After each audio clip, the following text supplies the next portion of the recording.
Now we would be having the question and answer session. We would like you to kindly understand and observe the rules that have to be followed during the question and answer session so that we can derive the maximum benefit from it. 3 mics have been provided for the questions from the audience, 2 down here below for the gents and 1 up in the center in the balcony for the ladies. 1 question at a time will be put on the mic. The first question being asked by the lady on the top, then we move down to the brother on my right hand side, then we move up again to the next lady in the balcony, we move down on my left hand side to the next brother here, and in similar fashion we move up and down in the center on the top and on the 2 sides below. Written questions on slip papers which are available from volunteers standing in the aisles will be given a second preference after the questions on the mics have been answered by Dr. Zakir. Questions asked should be on the topic women's right in Islam, modernizing or outdated only. Kindly state your question briefly and to the point, preferably in 1 to 3 sentences. This is a question and answer session, not a lecture or a debate session. Only 1 question at a time may be asked. If time permits us, we may allow you a second chance after the others have completed their chance.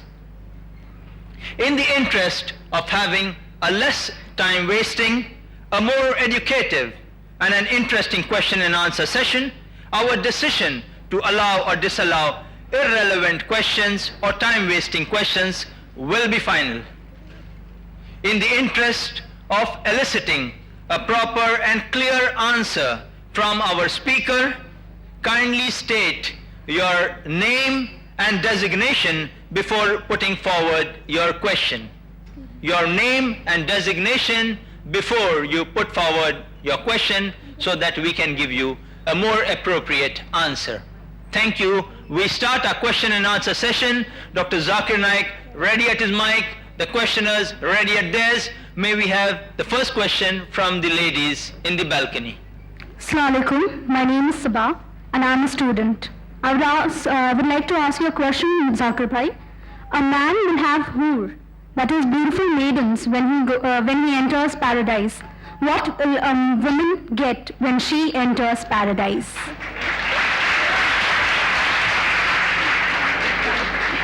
The sister has posed the question that when a man enters paradise, he will get hoor, that is a beautiful maiden. What will the woman get when she enters paradise? The Quran has mentioned the word hoor in no less than 4 different places. It's mentioned in Surah Dukhan, chapter number 44,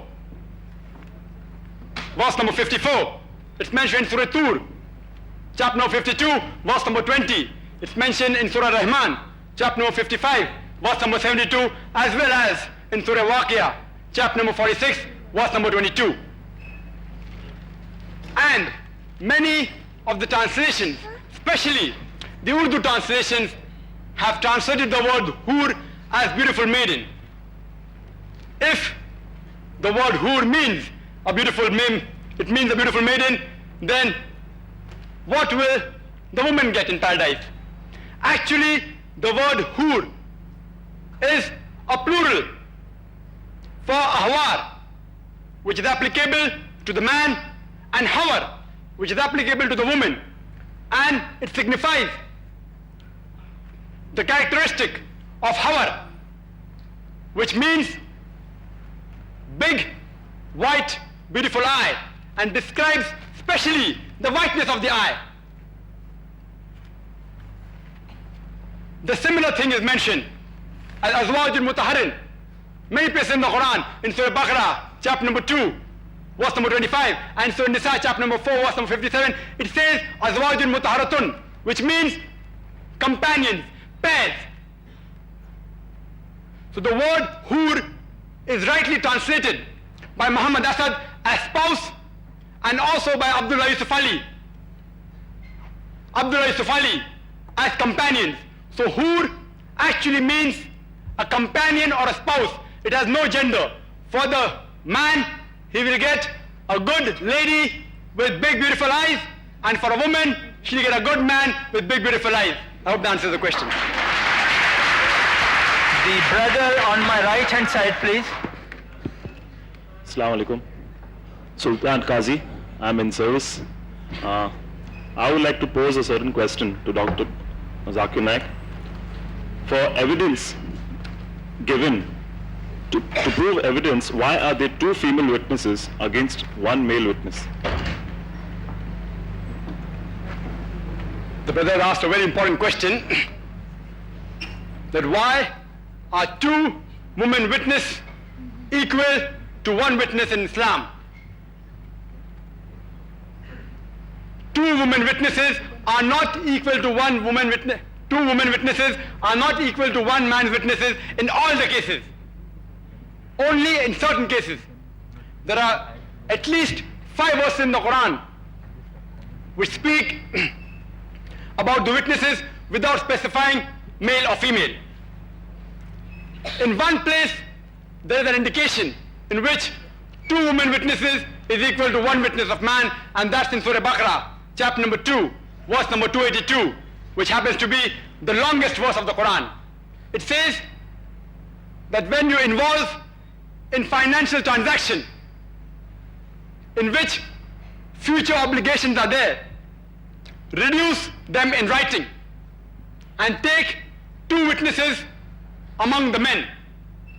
If you can't find two men witnesses, take one man and two women, so that if one of them gets confused, the other will remind her. This verse of the Quran, Surah Baqarah, chapter number 2, verse number 282, only deals with financial aspects. Only in financial aspects it is said that take two men as witnesses, preferable. Only if you can't find two men as witnesses, take one man and two women.